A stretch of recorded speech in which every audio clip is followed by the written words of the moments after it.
a partir do versículo 1. Marcos, capítulo de número 3. Vamos ler o versículo 1 a seguir. Graças a Deus. Evangelho segundo escreveu Marcos, capítulo de número 3, versículo de número 1 a seguir. Quem já encontrou, diga amém. Vamos ler. E entrou, e outra vez entrou na sinagoga, e estava ali um homem que tinha uma das mãos, na minha Bíblia diz mirrada. Versículo 2: e estavam observando se curaria no sábado para o acusar. E disse ao homem que tinha a mão mirrada: levanta-te e vem para o meio. E perguntou-lhes: é lícito no sábado fazer bem ou fazer mal, salvar a vida ou matar? E eles simplesmente calaram-se. E olhando para eles em redor com indignação, condoendo-se da dureza do seu coração, disse ao homem: estende a sua mão. E ele a estendeu, e foi-lhe restituída a mão sã como a outra. E tendo saído os fariseus, tomaram logo conselho com os herodianos contra ele, procurando ver como o mataria. Vamos fazer mais uma oração? Soberano Deus, Senhor, obrigado, meu Deus, pelos louvores, por cada oração a Ti levantada nesta manhã. Mas agora é um momento especial do culto, onde nós vamos ouvir Tua voz. Fala conosco, Senhor. Toma a minha vida em Tuas mãos e usa-me como um instrumento, Pai, para que todos ao ouvirem esta palavra sejam abençoados e tocados por Ti, Senhor, em nome de Jesus. Amém. E graças a Deus. Você pode aplaudir o Senhor. Aleluia.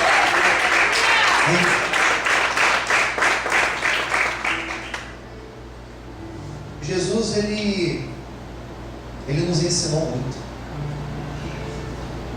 não só com suas mensagens, sermões, com as suas parábolas, mas ele principalmente ele ensinou com a sua prática. O que Jesus fazia era muito condizente, ou era perfeitamente encaixado com a sua pregação. É triste quando você ouve alguém falar da palavra de Deus e a sua prática não faz sentido, não é condizente àquilo que ela ensina. Quem está entendendo, diga amém. Ensinar e falar e fazer outra coisa é algo bem complicado. Os religiosos, eles tinham essa característica lá no passado, e eles até hoje são iguais. São aqueles que falam, são aqueles que ensinam, que têm um discurso muito bonito, muito bem elaborado, mas a prática não tem nada a ver. É triste quando você vê alguém falar de amor e não ama.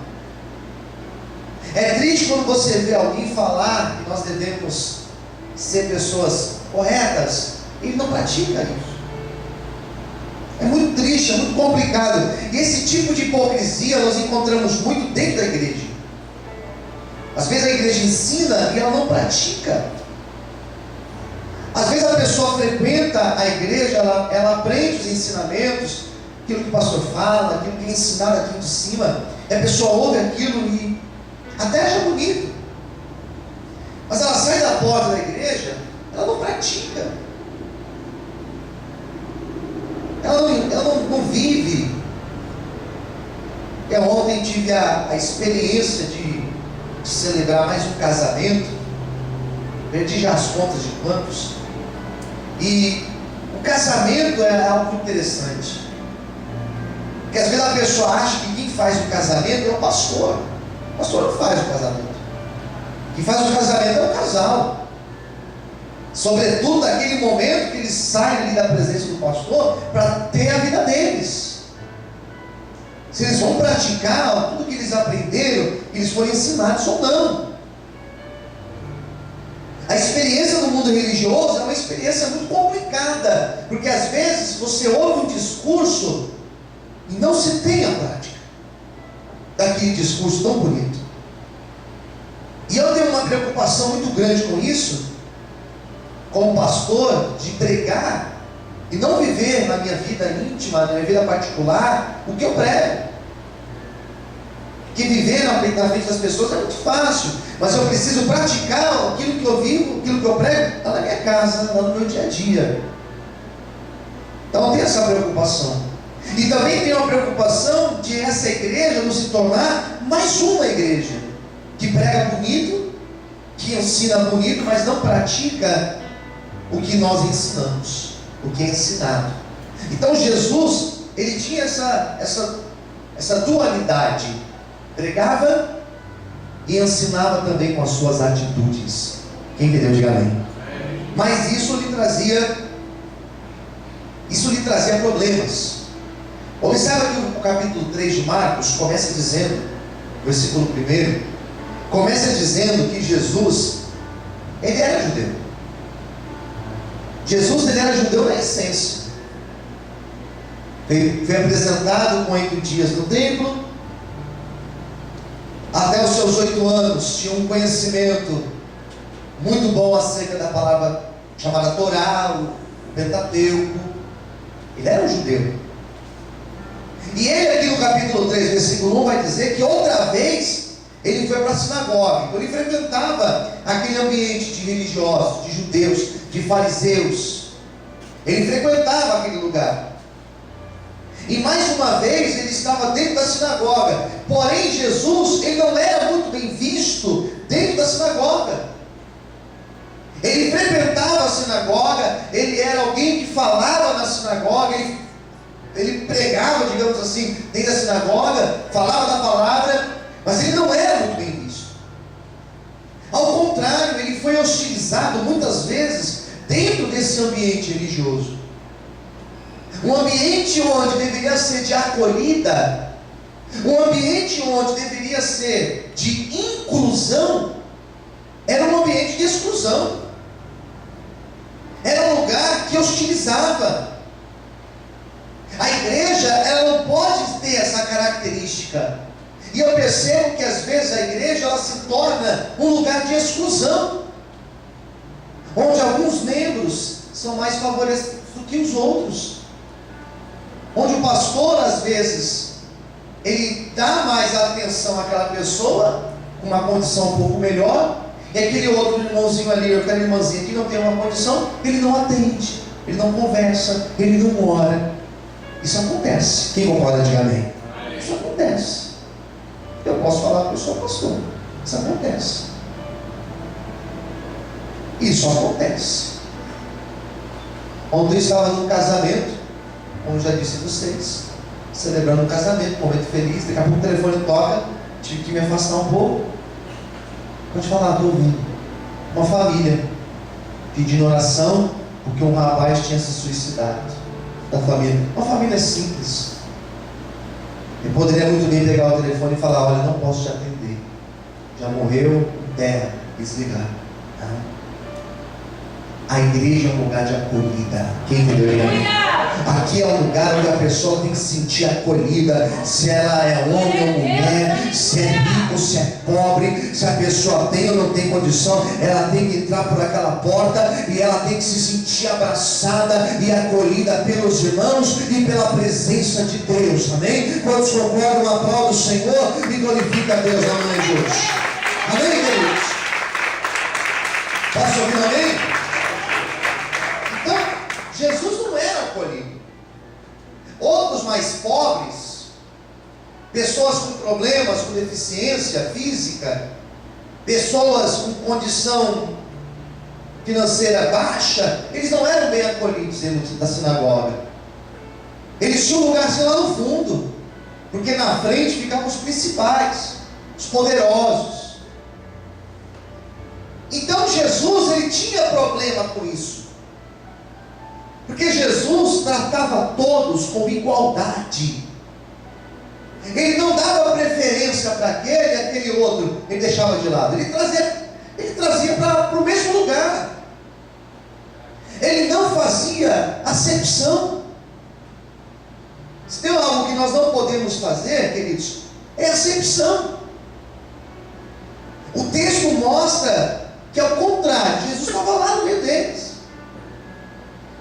Daí nós temos um outro versículo aqui, versículo 2. Olha uma outra questão que aparece aqui no texto. E estavam, olha como a palavra diz, observando se o curaria no sábado para o acusarem. Então quer dizer que Jesus estava naquela sinagoga, não era um lugar de acolhida, era um lugar que eles faziam acepção. E 2, o povo que estava ali, os religiosos que estavam ali, estavam observando Jesus. Sabe qual é a segunda informação que nós temos aqui nesse texto? Que Jesus era observado, como eu e você somos observados. Diga para quem está ao teu lado: você tem sido observado. E você tem sido observado. Sabia disso? Você sabia que no seu trabalho as pessoas te observam? Você sabia que na sua família, ainda mais se a tua família é uma família que nem todos são cristãos, sabia que eles te observam? Nós que estudamos, onde você estuda, as pessoas te observam. Como nós somos observados? Como as pessoas que estão ao nosso redor observam as nossas atitudes, as nossas reações? Vamos pisar no pé dele para ver como ele vai reagir. É verdade, Deus. Ela não é, irmão Jorge, não é assim? Ficam só observando, vamos ver o que ele vai fazer, vamos lá cutucar, vamos lá provocar, vamos ver se realmente ele é um servo de Deus. Jesus, até Jesus estava sendo observado. Por isso que lá na frente os apóstolos nos disseram que nós somos cercados por uma nuvem de testemunhas. As pessoas, elas querem algo para nos acusar. As pessoas querem ter algo contra as nossas vidas para ver realmente se nós somos ou não somos servos de Deus. E eu imagino que em muitos momentos isso ocorre até por permissão de Deus. Vamos ver como ele vai fazer. Vamos ver como ele vai agir. Daí surge uma proposta, daí surge uma tentação, daí surge alguma coisa aí que vem para te tirar do foco, e o adversário coloca a pessoa só para te observar, para ter o que te acusar. Foi assim com Jesus. Ele estava ali sentado no lugar dele, e as pessoas estavam observando. Deixa eu ver, vamos ver se ele vai curar esse homem. Hoje é sábado, hoje não é dia de curar, hoje não é dia de trabalhar, hoje é dia só de vir aqui ouvir a palavra. Vamos ver se ele vai curar esse homem. E o que eu acho maravilhoso do texto é que todas as vezes que Jesus foi observado, que alguém queria algo para acusar Jesus, que alguém queria hostilizar Jesus, todas essas vezes esses homens ficaram com a sua cara, como diz aí a expressão lá fora, a cara no chão. Porque em todas as vezes Jesus foi honrado por Deus. E eu quero nesta manhã, em nome de Jesus, profetizar que aqueles que têm nos observado, que aqueles que têm esperado talvez você tropeçar, ou você fazer algo para alguém apontar e te acusar, eu profetizo que essas pessoas, elas vão te ver a glória de Deus, a obra do Senhor, o poder de Deus sendo derramado sobre a tua vida, em nome de Jesus. Quem crê nisso, glorifica para o Senhor. Aleluia. Amém, queridos? Posso ouvir amém? Amém. Por isso que a gente tem que dar um testemunho, né? Você pensa que não, todo dia você passa naquele caminho, tem alguém que te observa. Todo dia. Imagina que quando a Monique vem lá de cima, quem que é aquela ali? Por onde será que ela vai? Todo dia, né? Esse cabelo grande aí, onde será que ela está aí todo dia? Né? As pessoas ficam observando. Eu imagino que quando eu saio da minha casa, todos os dias, onde será que ele vai essas horas, né? Chega os horários estranhos esse cara tem, e vem, sai, chega, daqui a pouco sai de novo. Eu imagino os filhos quando me ouvem fazendo os meus programas, as minhas orações, eu não economizo a voz, eles ficam assim olhando. O que será que está acontecendo aí? Será que é uma igreja aí? Né? Esses dias aí tem uma reforma, estava tendo uma reforma lá da minha casa, uma casa grande assim, o pessoal reformando, um monte de pedreiro e tal. E dá o horário da rádio, às 3 horas, começa que não pega para capar, né? Aquela gritaria. Mas ninguém ficava olhando assim, sabe o que está acontecendo aí dentro, né? Será que é uma igreja? Programa de rádio ao vivo, o que está acontecendo aí? Né? E é assim que acontece. Versículo de número 3, outra coisa que eu quero destacar.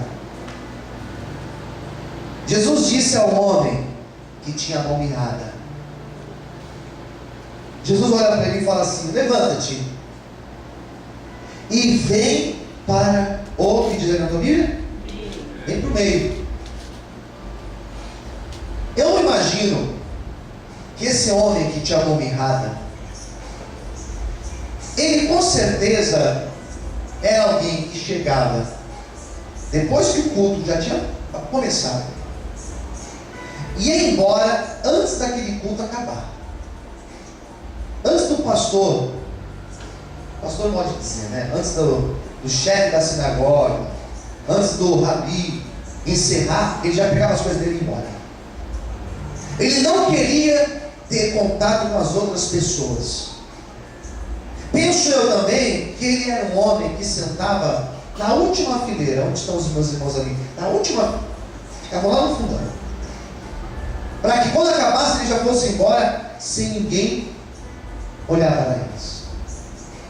Uma outra coisa que eu imagino é que esse homem certamente usava uma roupa que pudesse cobrir aquela mão mirrada, que pudesse cobrir aquela mão, digamos, defeituosa, porque era algo constrangedor.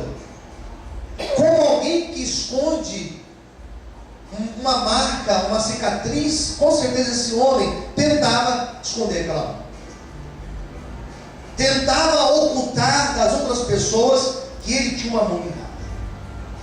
Porque nessa época, a pessoa com essa deficiência como a dele era totalmente excluída. Quem entendeu, diga amém. Não se relacionava. Era uma pessoa, aqui são análises que eu faço, análises sociais, sociológicas. Era uma pessoa que relacionamento com uma outra mulher, relacionamento afetivo, era problema para ele também. Porque nenhuma mulher ia querer casar com ele, porque se ela casasse com ele, teria que sustentar ele, porque ele não tinha como trabalhar. Olha os problemas. Nesta época as mulheres não trabalhavam, então o homem que tinha que manter. Então esse homem não podia manter casa nenhuma, então ele não ia casar jamais. Quem entendeu, diga amém. Não ia casar jamais.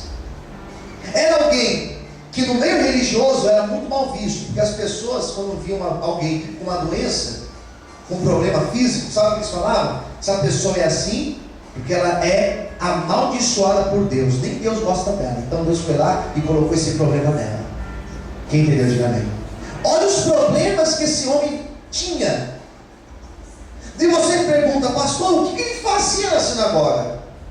Se ele era um coitado, um zero à esquerda, como ele era, por que ele frequentava ainda este lugar? Porque no fundo ele tinha esperança que um dia o Deus daquela sinagoga, o Deus que ele acreditava, poderia mudar a história dele, amém? Por isso, irmão, não desanima. Por isso, se você está começando aqui da mão mirrada, indo e saindo da igreja e parece que as coisas não melhoram, eu quero te motivar nesta manhã, eu quero te dizer nesta manhã: continue buscando,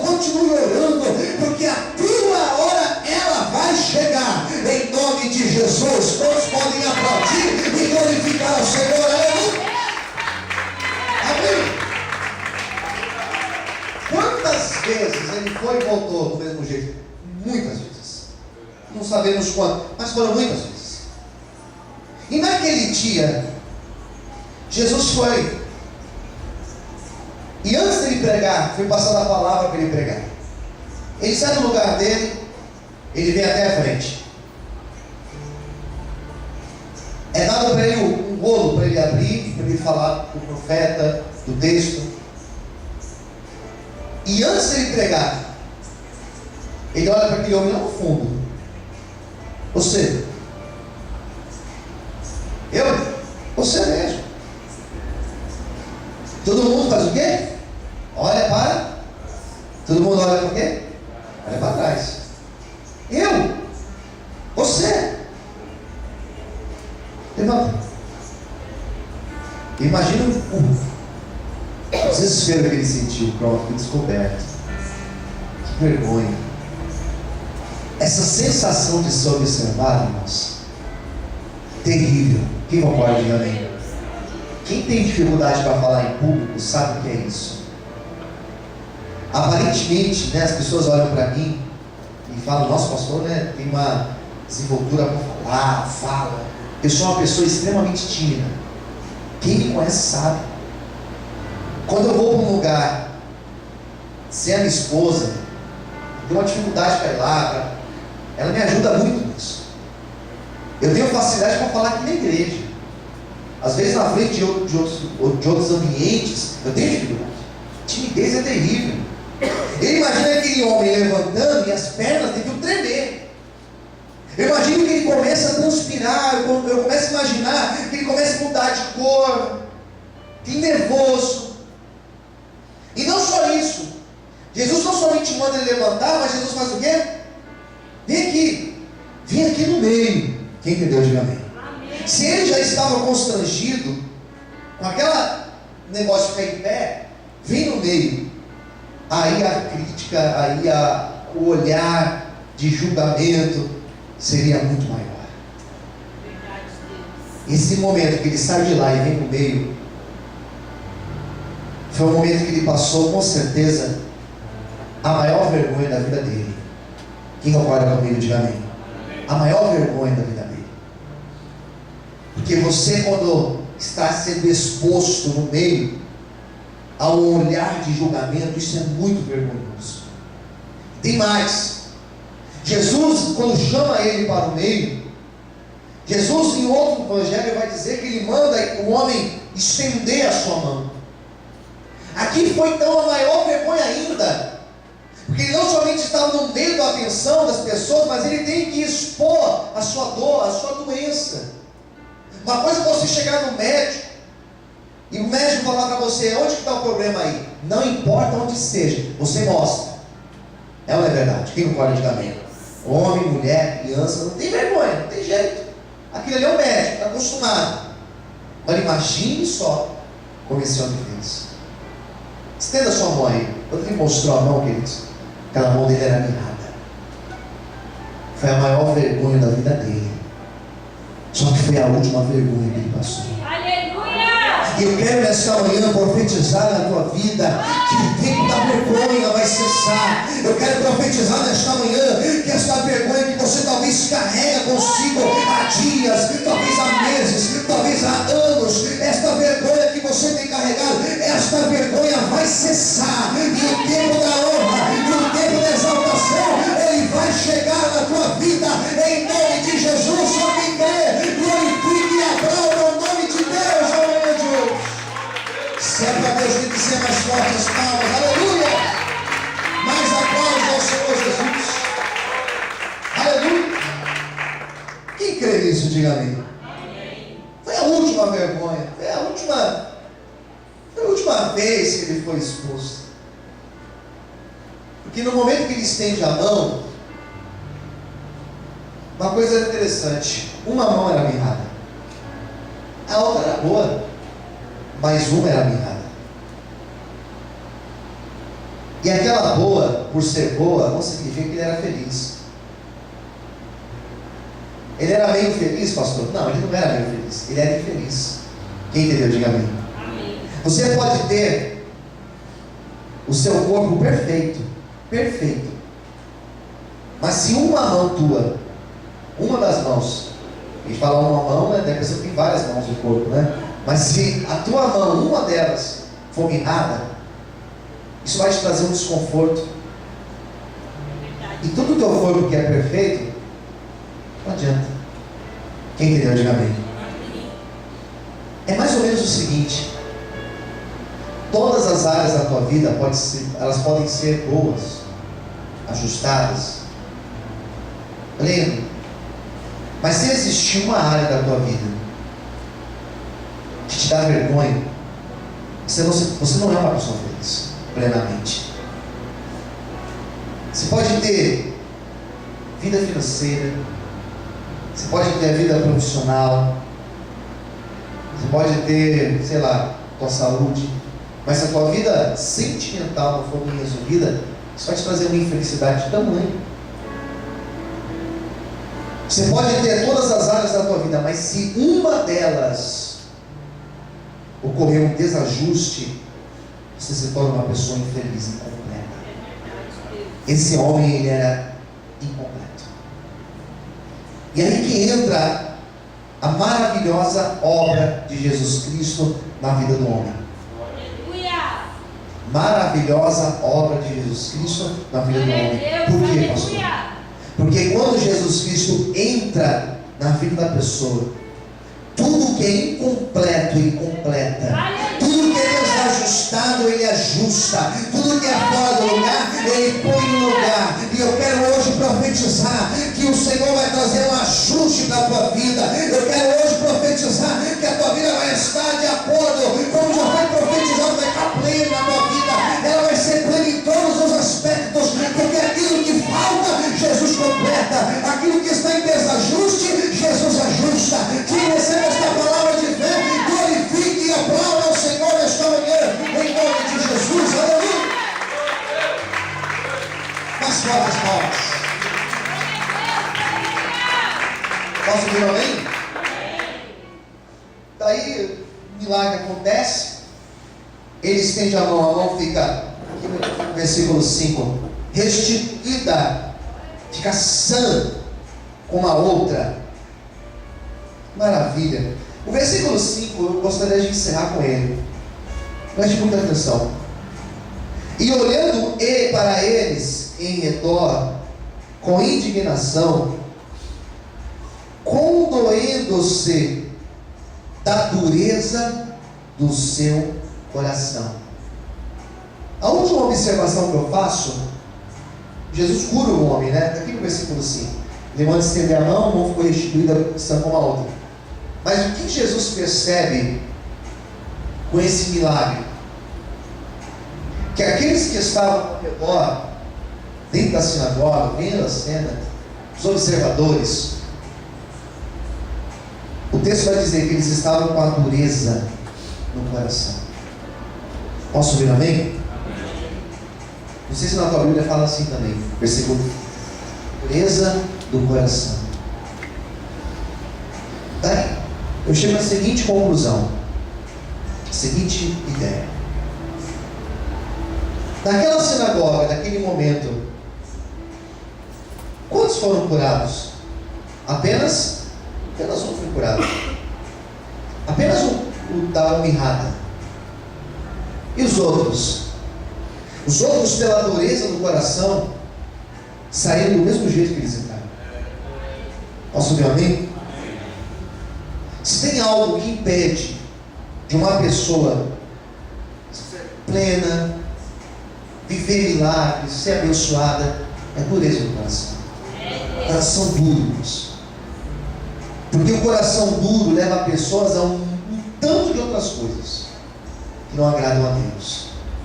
A pessoa de coração duro é uma pessoa arrogante, prepotente, incrédula. A pessoa de coração duro, ela não se compadece com o outro. É um coração fechado, ele não tem sentimento. E aqueles homens que estavam ali dentro eram só religiosos. Eles tinham a Bíblia debaixo do braço, se fosse hoje em dia. Conheciam a Bíblia melhor que qualquer um. Mas o coração deles era duro. Deus falava com eles e eles não sentiam o toque de Deus. E nessa manhã já foi louvado aqui: Senhor, aqueça o meu coração, Senhor.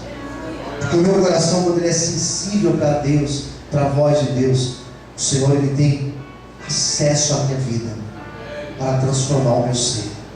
Eu quero hoje encerrar esta mensagem dizendo que não somente a tua vida no aspecto físico e material será abençoada nesta manhã, mas eu quero profetizar que tua alma será aquecida pelo Espírito Santo de Deus. E se existir uma dureza no teu coração, eu profetizo que o Senhor vai quebrantar e Ele vai mudar o nosso ser, para que nós possamos viver de acordo com o querer e com a vontade do Senhor. Amém? Que Deus te abençoe. Será que você pode aplaudir bem forte e exaltar o Senhor esta manhã? Amém? Vamos fazer